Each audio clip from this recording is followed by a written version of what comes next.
Huracan Lamborghini limited to 10 units. If you're expecting more power, prepare to be disappointed. The Huracan STJ is equipped with a naturally aspirated 5.2-liter engine delivering 631 horsepower and 417 Nm of torque.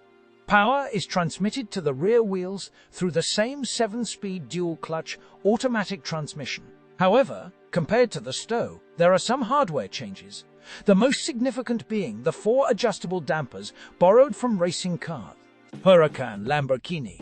To distinguish it from the smaller Huracan models, Lamborghini has developed 2 liveries. One features a blue body with a black roof and contrasting red and white accents. The other is in grey with a black roof paired with red and white details. Inside the cabin, there is a carbon fiber plaque with the number A1 of 10, denoting the exclusivity of the STJ.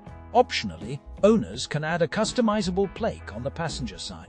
Price. The price has not been disclosed, but it doesn't matter anymore anyway. Almost a year ago, Lamborghini announced that it had sold the remaining batch, so these 10 cars have already found their future owners.